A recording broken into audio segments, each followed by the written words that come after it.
ma tënk ko tuuti ci wolof monsieur le président sénégalais yi ñuy seetaan nekk ci biir réew mi comme nekk bitim réew dañoo soxla lépp luñ fi def dara du leen fi ump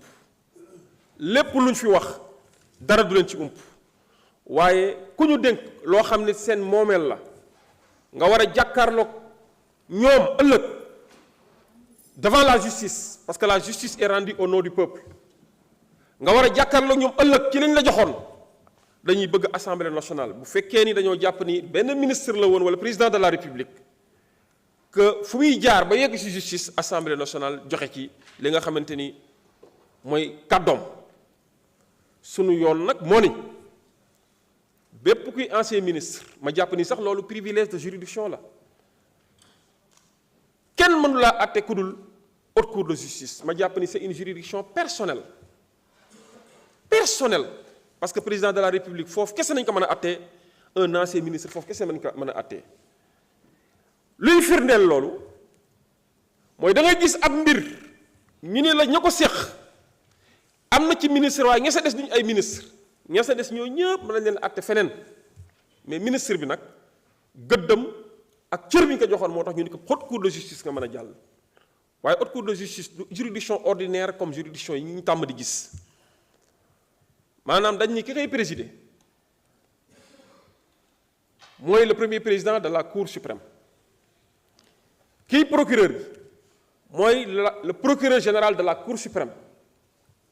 waaye ñay àtte gannaaw premier président cour suprême mooy présider juróom-ñetti député ñoo koy séq te bu ñuy àtte dañuy voté loolu muy benn mbir kon ku fay jàll am nga privilège de juridiction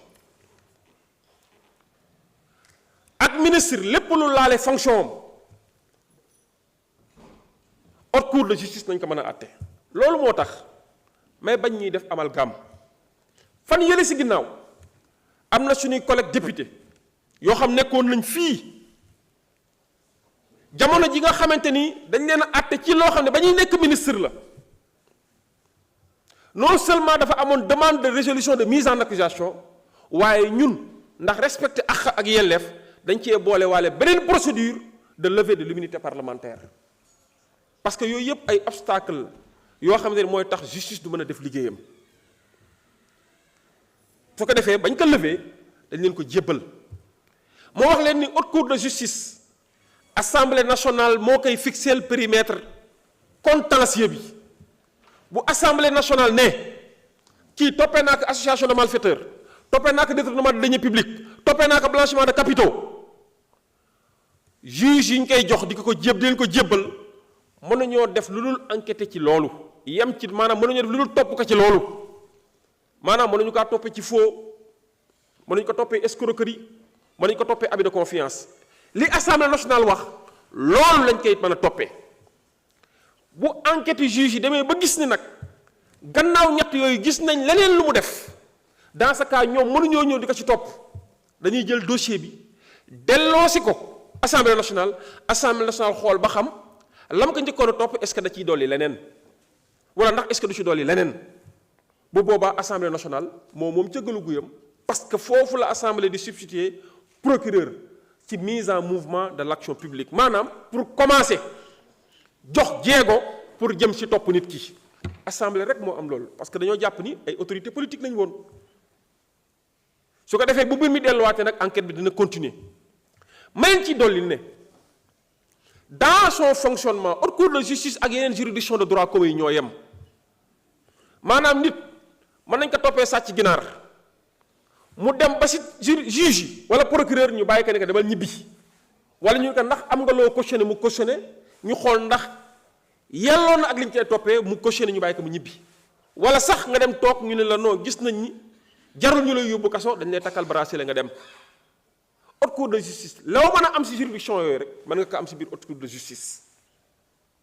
bu ñu jàpp ni c'est une juridiction extraordinaire où les extraterrestres sont jugés non c'est une juridiction d'exception mais qui confère un certain nombre de traitements waaye du tax nag ñun député ñu violer le principe de la présomption d'innocence parce que tant que atte wuñ la ba atte bi jeex ñu ne la yaa def wala defoo ñun mënuñoo taxaw ne yaa def wala defoo moo tax présomption d'innocence loolu dañ koy fàttali collègues yi ñoo ma ko gën a xam ñoo ko gën a respecté beneen bi tamit mooy si li nga xamante ni ci ay lois yu ñu tënk bu fekkee le principe du contradictoire fii lañ ko mën a observer dinañ fexe ba le principe du contradictoire soit respecté mais nag pour ce qui est de la haute cour de justice ce principe du contradictoire est opérant au niveau de la haute cour et pas ici contrairement li nga xam ne mooy procédure de levée de l'immunité parlementaire bi nga xamante ni député bi dañ naan kaan ñëwal dossier baa ngi nii ñëwal utal avocat ci collègue yi ñëwal consulter leen dossier bi ñëwal ñu déglu la nga def say observation ba pare ñu may la sax plénière nga ñëw ñu jox la kàddu gi Sénégal yëpp di la déglu nga ñëw wax sa xalaat ci liñ lay toppee pour war nañ ko lever woo waruñu ko lever yaakaar naa fan yi passé pour la première fois d'ailleurs dans l'histoire politique du Sénégal et de l'Assemblée nationale